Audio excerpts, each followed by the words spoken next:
Coucou les amis, on se retrouve aujourd'hui dans ma cuisine pour une nouvelle recette. Aujourd'hui, on va cuisiner une recette d'ailleurs que j'ai découverte cet été lors du Tour de France. C'est Mamaya, la maman de la petite Miley, qui m'a fait une belle recette sur ce Tour de France. Miley, la plus jeune chef du Tour, 5 ans. Allez voir cette vidéo, elle est super sympa. Mamaya m'a montré une recette à base de farine de pois chiches. Un truc tout simple. J'étais estomaquée. Comme quoi, en cuisine, les recettes sont infinies. On peut les décliner comme on veut. Il y en a des millions et des millions. On n'aura jamais assez d'une vie pour toutes les réaliser. Alors aujourd'hui, on va se faire une recette qui convient aux végétariens et aux intolérants au gluten, puisque c'est à base de farine de pois chiches. On va se faire des galettes ou des crêpes, vous les appelez comme vous voulez, indiennes. Et vous allez voir que moi, j'y ajoute plein de choses absolument délicieuses. Vous le savez, j'adore les épices. C'est une vraie passion que j'ai. Et j'aime la cuisine qui a du goût, la cuisine qui a des saveurs et des odeurs. Donc on va se faire des crêpes indiennes façon popote. Allez, c'est parti pour la recette. Cette farine de pois chiches, vous allez la trouver dans tous les magasins bio. Pour mesurer, on va se servir d'une cuillère à soupe. Ça, c'est ma cuillère magique. Pour faire simple. Alors, on va mettre 12 cuillères à soupe.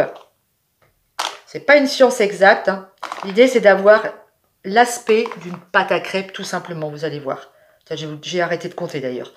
Allez, on va dire 5, 6. Je crois que ça doit faire à peu près 200 grammes de farine, quelque chose dans le genre. C'est parti. À ça, on va mélanger avec de l'eau. Au pif, l'eau. Alors, on va mettre de l'eau petit à petit, jusqu'à, comme je vous disais, l'obtention d'une pâte à crêpes.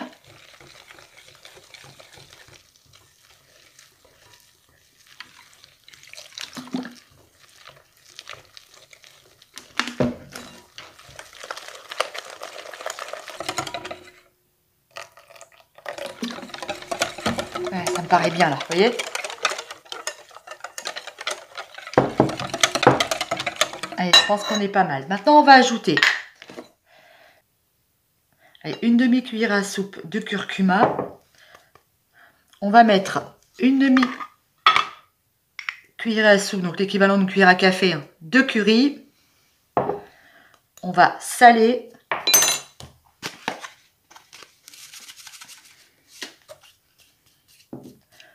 On va mettre de l'huile d'olive. Alors moi, j'ai l'huile d'olive de mes partenaires Terra Delissa, qui est une huile d'olive, celle-là, pimentée. Si vous n'en avez pas, vous mettez de l'huile d'olive classique et vous mettez, on va mettre une belle cuillère à soupe d'huile aussi, et vous mettez du piment tout simplement. Ou pas, si vous n'aimez pas le piment, bien entendu. Regardez la belle couleur de cette pâte. À ça, je vais ajouter, pour le croquant, des graines de tournesol que je vais torréfier à la poêle. Pendant que mes graines torréfient, j'ai haché une gousse d'ail très finement. Je l'ajoute à ma préparation. Et on va mettre maintenant de la coriandre. Ici, j'ai de la coriandre que j'avais congelée. Vous savez, vous connaissez ma méthode de congélation. Je vais hacher ma coriandre. Et je l'ai fait mettre l'équivalent d'une cuillère à soupe que je vais ajouter aussi à ma préparation. Mes graines sont torréfiées. Hop, et voilà, on mélange. Et notre pâte à crêpes indienne est prête. Il n'y a plus qu'à faire cuire. Maintenant, on va tout simplement faire des crêpes. Voilà, on va mettre de l'huile neutre dans la poêle. Comme ça. On va laisser chauffer un tout petit peu. Hop, ma pâte est ici. On prend une louche. Ma pâte est là. Voilà. Oups. Allez, c'est parti.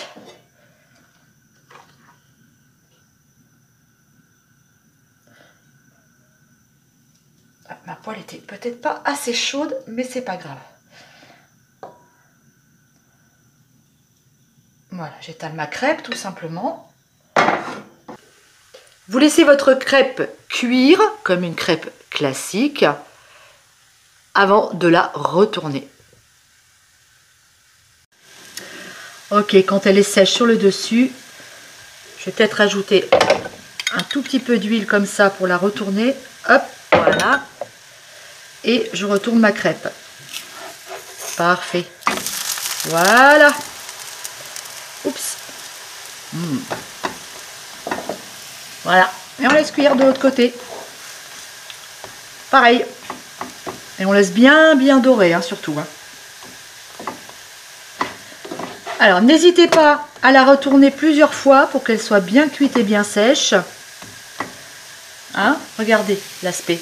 C'est joli, hein? Et ça sent bon en plus. Hein? Ouais. Superbe. Allez, on continue. Donc, vous avez compris, une fois que votre crêpe est sèche sur le dessus, on remet un tout petit peu d'huile. On décolle les bords un petit peu comme ça. Et on retourne notre crêpe.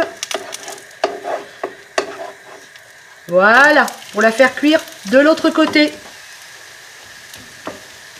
Ça y est, notre recette est terminée. Rapide, facile, délicieux, végétarien, sans gluten.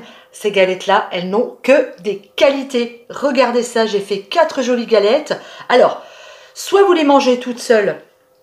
Apparemment, en Inde, ils les mangent sans rien puisqu'elles sont déjà assez complètes. Ou soit vous faites comme moi, vous préparez un petit fromage blanc. Un petit fromage blanc tout simple dans lequel j'ai mis un peu de citron, un peu d'huile d'olive, un petit peu de coriandre, du poivre, du sel et je vais déguster ça avec mes galettes. Alors je vous propose du coup, nous, de déguster cette galette d'abord nature. C'est bon, hein? C'est plein de saveurs. L'huile piquante, génial. J'adore ça. Et on va se mettre un petit peu de fromage blanc. Tiens, c'est Thierry qui prend sa part. Alors, du fromage blanc. Et on goûte comme ça. C'est bon avec le fromage blanc. Ça amène de la douceur à la crêpe, hein, qui est pimentée. C'est top les amis. Super bon. On va se régaler. On se retrouve vendredi pour une vidéo spéciale Bretagne. Je compte sur vous. Je vous attends. Je vous fais des gros baisers. En attendant, cuisinez et régalez-vous. Salut!